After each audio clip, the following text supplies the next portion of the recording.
दोस्तों स्वागत है आप सबका एक बार फिर आपके अपने YouTube चैनल ई टीचर में। दोस्तों लेकर आए हैं ज़रूरी जानकारी इस वीडियो में सभी शिक्षक साथियों के लिए। और इम्पोर्टेंट बात और वो है टैब से संबंधित। दोस्तों टैब बढ़ना शुरू हो चुका है सत्र 2020-21 का। तो इस वीडियो में हम बात करेंगे टैब को कैसे भरे, पूरा प्रोसेस बताऊंगा। दोस्तों इस वीडियो को पूरा देखें अंत तक, वीडियो को लाइक करें, जानकारी अच्छी लगे तो आगे शेयर भी करें। तो चलिए दोस्तों, ज़्यादा वक्त जारी ना करते हुए इस वीडियो में मैं आपको पूरी जानकारी दूंगा कि टैब हम कैसे भर सकते हैं। तो ऑनलाइन शुरू हो चुका है। तो सबसे पहले आपको क्या करना है शिक्षक साथियों, कि आपको अपनी स्टाफ एनआईसी आईडी जो होती है पर्सनल, प्रत्येक शिक्षक की, उससे आपको लॉगिन हो जाना है। तो आपको लॉगिन होने के पश्चात आपको इस प्रकार का डैशबोर्ड शो होगा इंटीग्रेटेड शाला दर्पण पर, जिसमें आपके सामने कई ऑप्शन आते हैं। जैसे कि आपको पता है आप सीए लेते हो तो आपको आवेदन करना होता है, उसी प्रकार आपको यह टैब भी जो है अपनी पर्सनल एनआईसी आईडी से फिलअप करना है। तो आपको सबसे पहले तो आपको लॉगिन हो जाना है टैब के ऊपर। तो सबसे पहले मैं टैब भरना ही बता देता हूं कि टैब कैसे भरे, और सब्जेक्ट मैपिंग भी मैं इसी वीडियो में बता दूंगा। सब्जेक्ट मैपिंग भी इससे पहले करनी है। तो पहले टैब देख लेते हैं टैब कैसे भरना है। तो सबसे पहले आप जो अपनी एनआईसी आईडी से लॉगिन हो जाओगे दोस्तों, और यहाँ पर आपके सामने ऑप्शन आ रहे हैं home, apply, profile, forms and reports. तो आपको यहाँ जाना है फॉर्म्स के अंदर, आपको फॉर्म्स फिलअप करना है टैब का। तो ये जो टैब है यहाँ फॉर्म्स पे आप अप्लाई करोगे। फॉर्म्स पे अप्लाई करने के दौरान आपके सामने इस तरह की स्क्रीन ओपन हो जाएगी टैब से रिलेटेड। तो आपको स्क्रीन खोलनी है, और स्क्रीन खोलने में आपको फॉर्म्स के नीचे टैब लिखा हुआ आ रहा है, एप्लीकेशन फॉर डिपार्टमेंट सर्विस भी आ रहा है, लेकिन आपको क्लिक करना है दोस्तों टैब के ऊपर। टैब के ऊपर क्लिक करोगे तो आगे आपसे जो अगला ऑप्शन है वो ओपन हो जाएगा इस प्रकार से, टैब टीचर फॉर्मेट सेशन 2020-21, यानी अब 2020-21 का आपको यहाँ क्लिक करना है, क्योंकि हमें यही फिल करना है। यहाँ पर क्लिक आपको कर देना है और आगे बढ़ना है। तो टैब बढ़ने की प्रक्रिया शुरू हो जाएगी, और इस प्रकार आपके सामने अपने शिक्षक मूल्यांकन प्रपत्र जनवरी 2020 से 30 जून तक का जो हमें बढ़ना है 6 माही, वो ओपन हो जाएगा। हमारे विद्यालय का नाम वगैरह और सत्र शो हो जाएगा। शिक्षक मूल्यांकन प्रपत्र जनवरी 2020 से 30 जून तक का हमें फिलअप करना है, ये शो हो जाएगी। इसके साथ ही आपकी डिटेल आएगी, जिसमें आपके पद, नाम, आपकी आरजे, जो भी आईडी होती है वो आईडी कर्मचारी आईडी होगी, आपका मूल विषय, आपका ग्रेड, लेवल, यानी इस प्रकार की समस्त सूचना यहाँ पर आपको शो हो जाएगी। आपका नाम वगैरह आ जाएगा, और इसके साथ ही यहाँ पर दिया जाएगा कि क्या आप संस्था प्रधान का कार्य संपादित कर रहे हैं, यदि हाँ नहीं तो नहीं करें, और इस सूचनाओं को आपको सत्यापित करना है। तो ये प्रथम सूचनाएं आपको शो होगी, आपका नाम, आपका पद, आपके आईडी वगैरह शो हो जाएगी। आप इसको भली भांति चेक कर ले, चेक करने के पश्चात इसको सत्यापित कर लें। अब हम बढ़ेंगे आगे दोस्तों। आगे बढ़ने के पश्चात आपके सामने जनवरी 2020 से जून 2020 तक बढ़ने के लिए आपको 3 भाग दिए गए हैं, भाग फर्स्ट, सेकंड और थर्ड या फोर्थ। तो 3 भाग है, 3 भाग में आपको ये प्रक्रिया कंप्लीट करनी है। तो सबसे पहला भाग हम शुरू करेंगे। सबसे पहले भाग में दी हुई है सूचनाएं कि वर्तमान वर्ष में पढ़ाई जाने वाली कक्षा और विषय, और इसके लिए आपको विद्यालय की लॉगिन से आपको 19-20 की जो है टीचर मैपिंग करनी होगी, यानी सब्जेक्ट टीचर मैपिंग में आप जो विषय करेंगे वो यहाँ प्रदर्शित हो जाएंगे। तो मैं वो बाद में बता दूंगा कि सब्जेक्ट मैपिंग आपको विद्यालय लॉगिन से जाकर कैसे करना है। तो अब हम आगे बढ़ेंगे, तो आगे आपको ये विषय शो हो जाएंगे दोस्तों, जिसमें आपके जो जो विषय आपने ले रखे पर्सनल टीचर के रूप में जो पढ़ा रहे हैं क्लास को, वो यहाँ शो हो जाएंगे। जैसे कि ये हमारे विषय है, इंग्लिश लिया हुआ है, और यहाँ पर और भी जो भी पर्सनल एप्टीट्यूड वगैरह जैसे अदर सब्जेक्ट होता है वो बता दिए हैं मैंने। यानी मोस्टली आपको विषय चूज़ करना है, आप जो विषय पढ़ाते हैं जो भी क्लास में वो चूज़ कर लीजिए, आपको यहाँ शो हो जाएगा। अब आप आगे बढ़ेंगे अगले ऑप्शन में। अगले ऑप्शन में आपको मिलेगा विगत 6 माह में विद्यालय की शिक्षक की औसत भौतिक उपस्थिति क्या रही है, यहाँ से आपको सेलेक्ट करना है। और इसके अलावा अन्य विभाग में प्रतिनियुक्ति पर किसी शैक्षिक गतिविधि पर रहे हैं तो भी आपको यहाँ सेलेक्ट करना है। इसके साथ ही अन्य विभाग संस्था में प्रतिनियुक्ति पर शैक्षिक गतिविधि पर रहे तो उन दिवसों की संख्या भी आपको सेलेक्ट करनी है। तो इस ऑप्शन में आपको प्रतिनियुक्ति या शैक्षिक गतिविधि जो दिनों की संख्या है तो वो यहाँ लिख देनी है। गैर शैक्षणिक कार्य हेतु आप रहे हैं तो उस दिनों की संख्या भी आप यहाँ पर फिलअप कर सकते हैं। गैर शैक्षणिक के रूप में अन्य अन्य कोई भी ड्यूटी आपकी कहीं पर लगी है, वो दिन आपको याद है तो वहाँ यहाँ आप संख्या, दिनों की संख्या भर सकते हैं। और यहाँ पर आपको विद्यालय की औसत भौतिक उपस्थिति जो है शिक्षक की, तो यहाँ पर आपको सेलेक्ट करके बढ़ना है आपकी उपस्थिति कितनी रही। तो इसमें ऑप्शन आ जाएगा कि 60% है, 80% है, 80 से अधिक है, जो भी आप सेलेक्ट करके कर सकते हैं। और विभाग में प्रतिनियुक्ति पर रहे हैं या नहीं, जिसमें हाँ या ना का ऑप्शन आएगा वो आप सेलेक्ट करके भर दीजिए, जो भी आपके लागू हो।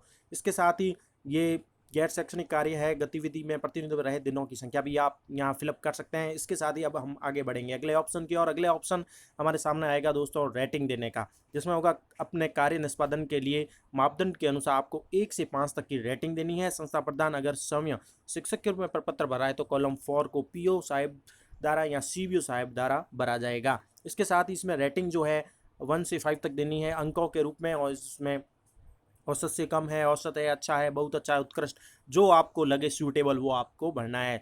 इसमें सारी सूचनाएं दी गई है जिसमें से हमें 1 बाय 1 अध्ययन करते हुए इनको रेटिंग देनी है। इसके साथ ही रेटिंग देने के लिए कुछ ऑप्शन जो है जैसे पूछे जाएंगे आपसे कि विद्यालय में अनुशासन नियमितता कैसी है, सदाचार कैसा है, नियमित रूप से शिक्षण योजना बनाई जा रही है, यानी आप अपने शिक्षक के रूप में मूल्यांकन दे दीजिए आपकी अनुसार जो रेटिंग बनती है आपके विद्यालय की। तो इस प्रकार से कई ऑप्शन आएंगे, पाठ्य पुस्तक से रिलेटेड है, बच्चों के निमित्त आते हैं नहीं, उनके आकलन प्रगति से संबंधित है, अभिभावक एसएमसी सदस्यों को अवगत कराने से लेकर बच्चों की शैक्षिक प्रगति के साक्ष्य प्रमाण रखते हैं कि नहीं, सीखने सिखाने की प्रक्रिया बच्चों की क्या भागीदारी है, यानी विद्यालय से रिलेटेड हर प्रकार के प्रश्न पूछे जा रहे हैं और आपको इनके ऊपर रेटिंग देनी है। विद्यार्थियों के विषय आधारित जिज्ञासाएं शांत की जा रही है नहीं, पुस्तकालय का उपयोग हो रहा है या नहीं, शिक्षण कार्य से व्यवहार से छात्रों की संतुष्टि है या नहीं, इस प्रकार से आपको 1 to 5 रेटिंग देनी है। कोई भी अंक लिखिए 1 to 5, अच्छा, बहुत अच्छा, उत्कृष्ट है तो 5 लिखिए, ये जो रेटिंग दी हुई है 1 to 5 आपको करना है। अब हम आगे बढ़ेंगे दोस्तों, आगे बढ़ने के लिए आपको ये जो सारे ऑप्शन आते रहेंगे आप 1 by 1 फिलअप करते जाएंगे और लास्ट में योग हो जाएगा। ये सारे ऑप्शन आप अपने विद्यालय के अनुसार अच्छे से रीड करें और रीड के अनुसार ही आप अपनी रेटिंग दें। अब हम आगे बढ़ेंगे दोस्तों, आगे बढ़ने के पश्चात हमारे सामने अगला ऑप्शन आ जाएगा जिसमें लिखा होगा शिक्षक संस्था प्रदान के उक्त निष्पादन सूचकांकों के आधार पर संस्था प्रदान द्वारा CBO द्वारा शिक्षक या संस्था प्रदान को दी गई ग्रेड। ये ग्रेड जो है संबंधित संस्था प्रदान द्वारा दी जाएगी या CBO या PO दे देंगे, तो यहाँ हमें टिक मार्क नहीं करना है, वो ऑटोमेटिकली अपने आप ग्रेड या जो भी टिक करना है वो कर देंगे। तो इसमें ऑप्शन और ग्रेडिंग आ रही है, अच्छा, औसत से कम था, ये भी आ रहा है, तो वो संस्था प्रदान या नियंत्रण अधिकारी टिक कर देगा और लास्ट में हमें ऑप्शन मिलेगा सेव एंड नेक्स्ट, यानी एक भाग हमारा कंप्लीट हो गया, अब हमें आगे बढ़ना है। सेव और नेक्स्ट पर क्लिक कर दीजिए और आगे बढ़ जाइए। आगे बढ़ने के पश्चात नीचे और भी आ रहा है टैब का फाइनल डाटा लॉक है, तो अभी डाटा लॉक ना करें क्योंकि हो सकता है कई हमारी त्रुटि रह सकते हैं या कुछ बदलाव हो तो हम कर सकते हैं। अभी सेव एंड नेक्स्ट करें और आगे बढ़ जाएं। आगे बढ़ने के पश्चात दोस्तों आपके सामने आएगा कि शिक्षक द्वारा शिक्षण कार्य को बेहतर बनाने में महसूस की जाने वाली चुनौतियों को बताना है। आपको 3 बेहद कठिन जो चुनौती आपके सामने आ रही है उसको घटते क्रम में बताना है और वरीयता देनी है, जिसमें आपको ध्यान रखना है कि सबसे बड़ी चुनौती को 1 नंबर देना है, उससे छोटी को 2 नंबर और सबसे पुनः छोटी है उसको 3 नंबर देना है। घटते क्रम में वरीयता देनी है। आपकी जो भी समस्याएं हैं या जो भी चुनौती है उसको देना है, शिक्षक के अनुसार आपको भरना है। जैसे कि बच्चों की अनियमितता है, अभिभावकों का असहयोग है, या और भी आपके विद्यालय में कोई चुनौती है, पाठ्य पुस्तक कठिन है, बच्चों का स्तर कमजोर है, तो आपको रेटिंग देनी है। विद्यालय में कार्य की अधिकता है, गैर शैक्षणिक कार्य ज़्यादा है, शिक्षक के पदों की रिक्तता है, प्रशिक्षण नहीं मिलना, ये सब आप रेटिंग दे सकते हैं। आपकी जो भी कठिन चुनौती है ये आप चूज कर सकते हैं। जैसा कि इसमें बताया गया है 1 जो सबसे बड़ी चुनौती है उसके छोटी 2 और उससे छोटी को 3, इस प्रकार से आपको रेटिंग देते हुए आगे बढ़ना है। अब दोस्तों आगे बढ़ेंगे, आगे एक और ऑप्शन आएगा जिसमें होगा शिक्षक द्वारा जिन प्रशिक्षण की आवश्यकता महसूस की जा रही है और इन्हीं 3 आवश्यकता वाले प्रशिक्षण को आवश्यकता के अनुसार संबंधित बॉक्स में घटते क्रम में वरीयता देनी है। जैसे सर्वाधिक आवश्यकता वाले प्रशिक्षण को 1, उससे कम आवश्यकता वाले को 2 और सबसे कम आवश्यकता वाले को 3, 1 2 3 नंबर देने हैं। यानी इसमें भी वरीयता देनी है आपको किस चीज़ की आवश्यकता है, किस प्रशिक्षण की आवश्यकता है एज ए टीचर के रूप में, तो वो भी आपको यहाँ भरना है। जैसे कि शिक्षण कौशल की आवश्यकता है, शिक्षण कौशल के प्रशिक्षण की आवश्यकता है, यहाँ आप में व्यक्तित्व विकास की आवश्यकता है, विज्ञान गणित से संबंधित है या अंग्रेजी से संबंधित है, या और भी अदर जो भी आपके सामने चुनौतियाँ होगी उसके अनुसार आपको रेटिंग देनी है। सबसे अधिक आवश्यकता वाले को 1 देना है नंबर और उसके बाद 2 और सबसे कम वाले को 3 नंबर देना है और इस प्रकार से आपको फिलअप कर देना है और आगे बढ़ना है। आगे बढ़ने के पश्चात दोस्तों लास्ट में आएगा शिक्षकों द्वारा स्वयं के कार्य के बारे में, या कोई पुरस्कार प्राप्त किया है, कोई योगदान किया गया तो उस संबंधित कॉलम में टिक करना है। इसके लिए आपको क्या करना है, आपको टिक मार्क करना है। आपने कोई कोविड-19 प्रबंधन किया है, शैक्षिक गतिविधियों का संचालन किया है, भौतिक योगदान दिया विकास में, तो आप टिक टिक कर सकते हैं और सेव एंड नेक्स्ट पे क्लिक करके आगे बढ़ना है। तो अब हम आगे बढ़ेंगे, सेव और नेक्स्ट के आगे चलेंगे, तो यहाँ से आपको सेव और नेक्स्ट कर देना है। अब यहाँ पर दोस्तों आगे बढ़ेंगे तो भाग 2 आ जाएगा जिसमें आपको जनवरी 2020 से 30 जून तक जिस प्रशिक्षण कार्यशाला में भाग लिया है, भूमिका रही है आपकी, चाहे वो प्रधानाध्यापक के रूप में हो, शिक्षक के रूप में, प्रशिक्षक के रूप में है, जो भी ऑप्शन दिए हुए हैं आप टिक करें और आगे बढ़े। जो जो प्रशिक्षण आपने लिया है वो यहाँ पर बढ़ना है, जिसमें प्रशिक्षण कार्यशाला का नाम आ जाएगा। जैसे इस प्रकार भैया, जैसे मैंने CCE की ली है, इसके साथ ही प्रशिक्षण कार्यशाला आरंभ कब हुई है, 1 दिन की हुई है, 5 दिन की, 10 दिन की, वो बढ़नी है। प्रशिक्षक के रूप में भूमिका आपकी क्या रही है, प्रशिक्षण काल का मुख्य बिंदु क्या रहा था, आयोजनकर्ता कौन थे, ये सब डिटेल आपको फिलअप करनी है स्टेप बाय स्टेप। और लास्ट में प्रशिक्षण की उपयोगिता गुणवत्ता कैसी रही है, इसकी आपको ग्रेडिंग देनी है। तो जनवरी से जून तक आपने जो जो प्रशिक्षण लिए हैं दोस्तों, वो भी आपको यहाँ पर फिलअप कर देना है। इजी प्रोसेस है, ज़्यादा कोई हार्ड नहीं है, स्टेप बाय स्टेप आप करते जाओगे तो हो जाएगा। और लास्ट में आपको ये सारे जो है आपकी जो ट्रेनिंग है फीड हो जाएगी और 1 बाय 1 करते आप फिलअप कर सकते हैं। इसमें ऑप्शन ये है दोस्तों, इसमें आप डिलीट भी कर सकते हैं और नई जो भी ट्रेनिंग ली है वो ऐड कर सकते हैं, उसको सेव कर सकते हैं। और नीचे लिखा हुआ है दोस्तों एक और ऑप्शन, कंप्यूटर प्रशिक्षण प्राप्त किया है या नहीं। तो आप यहाँ पर सेलेक्ट आइटम में जाके आप सेलेक्ट कर सकते हैं यस या नो। इसके साथ ही राजस्थान प्रारंभिक शिक्षा परिषद का लिखा हुआ है, इसमें अगर राजस्थान प्रारंभिक शिक्षा स्तर पर यदि कोई कंप्यूटर प्रशिक्षण प्राप्त किया तो उसका विवरण आप ऊपर तालिका में दे सकते हैं। यहाँ पर केवल यस या नो सेलेक्ट करना है, कंप्यूटर प्रशिक्षण प्राप्त किया है या नहीं। जबकि अगर कोई राजस्थान प्रारंभिक शिक्षा परिषद का कोई कंप्यूटर प्रशिक्षण आपने लिया है तो ऊपर विवरण देना है। अब हम बढ़ेंगे दोस्तों आगे अगले ऑप्शन की ओर। नंबर 3 ऑप्शन स्टार्ट हो रहा है, यानी भाग 3, जिसमें पाठ्य पुस्तक प्रशिक्षण व विभागीय प्रशासन की कार्यशैली के संबंध में हमें विभिन्न प्रकार की रेटिंग देनी है 1 से 5 तक, जिसमें औसत से कम, औसत, अच्छा, बहुत अच्छा, उत्कृष्ट, यानी 1 to 5 नंबर दिए गए हैं, इनकी रेटिंग हमें देनी है। तो चलिए हम शुरू करते हैं नंबर 3 भाग को कैसे कंप्लीट करना है, जिसमें आपके सामने कई ऑप्शन आएंगे, आप उसको रेटिंग दे सकते हैं। ये मैं बता रहा हूँ, कंप्यूटर प्रशिक्षण प्राप्त किया है नहीं, इसमें आपको क्या करना है, सेलेक्ट आइटम करना है यस या नो। तो आपके सामने इस तरह का आएगा, यस या नो आप सेलेक्ट कर सकते हैं कंप्यूटर किया तो। फिर आपको ये जो प्रशिक्षण पाठ्यपुस्तक प्रशिक्षण और विभाग की प्रशासन कार्यशैली की रेटिंग देनी है दोस्तों, जिसमें आपको लिखना है पाठ्य पुस्तक और पाठ्यक्रम से संबंधित रेटिंग देनी है, प्रशिक्षण कार्यक्रम कैसा है वो रेटिंग देनी है। इसके साथ ही ये सब रेटिंग आपसे पूछी जाएगी, कई ऑप्शन आ जाएंगे, इसमें आप रेटिंग देते रहे, जैसे सीबीओ की कार्यशैली कैसी है, पीओ की कार्यशैली कैसी है, संस्था प्रदान की कार्य प्रणाली कैसी है, ये सब आपको रेटिंग देनी है नंबर 5 तक। ये रेटिंग देने के पश्चात दोस्तों आगे बढ़ेंगे और आगे आपके आ जाएगा ऑप्शन सेव का, और यहाँ पर आपको अपना सेव ऑप्शन पर क्लिक करना है और अपनी समस्त सूचनाएं सेव कर लेनी है। तो यहाँ पर आपकी समस्त सूचनाएं दोस्तों सेव हो जाएगी।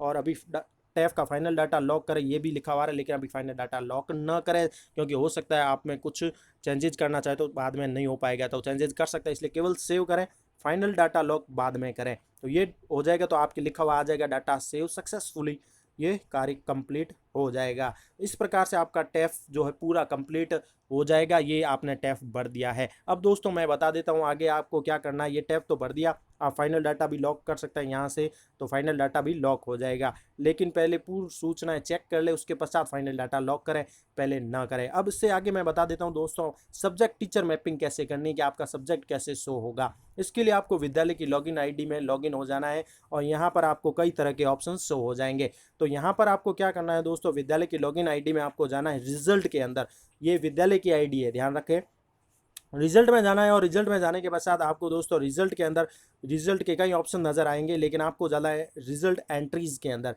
रिजल्ट एंट्रीज में जाना है दोस्तों। रिजल्ट एंट्रीज में क्या करना है, यहाँ पर कई तरह के ऑप्शन आएंगे, जैसे विद्यालय की लॉगिन आईडी में आते हैं तो रिजल्ट एंट्रीज में आपको मिलेगा सब्जेक्ट टीचर मैपिंग, सबसे एंड में ये ऑप्शन आपको नजर आ रहा होगा दोस्तों, सब्जेक्ट टीचर मैपिंग सबसे कॉर्नर में लिखा हुआ है। तो यहाँ पर रिजल्ट एंट्रीज में जाके आपको सब्जेक्ट टीचर मैपिंग करना है, क्योंकि जब तक आप सब्जेक्ट टीचर मैपिंग नहीं करेंगे तब तक आपकी सूचनाएं जो विषय पढ़ाते हैं आप, वो वहाँ टैफ पर शो नहीं होगा।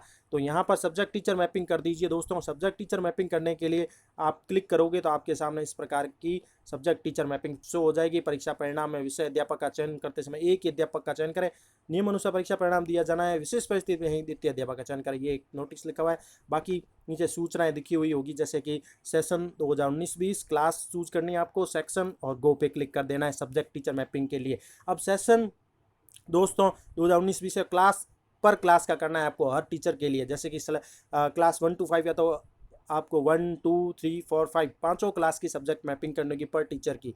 और इस प्रकार से सेक्शन चूज कर लीजिए, क्लास आप चूज कर लीजिए 1 to 5 जो भी है आपकी, सेक्शन चूज कर लीजिए, सेक्शन आ जाएगा और फिर गो पे क्लिक कर दीजिए। जैसा कि आपको नीचे ऑप्शन नज़र आ रहा है गो, ये क्लास सेक्शन चूज कर लीजिए और गो पे क्लिक करें। ध्यान रखें हर क्लास की आपको करनी है, पर क्लास की।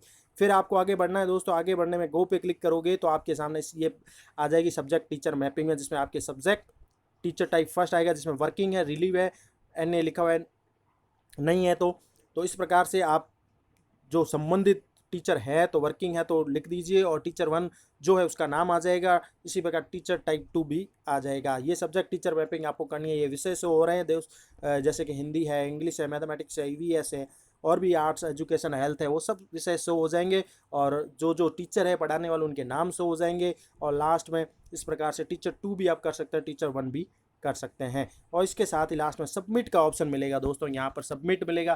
तो यहाँ से आप सबमिट कर दें तो आपकी जो है सब्जेक्ट टीचर मैपिंग भी हो जाएगी। तो ये सब्जेक्ट टीचर मैपिंग दोस्तों हर क्लास की करनी पड़ेगी, ये इंपॉर्टेंट है।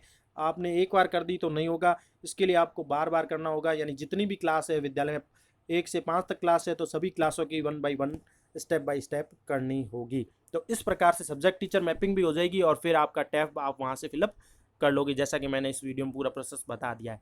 तो ये तो था पूरा दोस्तों सब्जेक्ट टीचर मैपिंग और टैब भरने का प्रोसेस, जो अब शुरू हो चुका है, आप भर सकते हैं।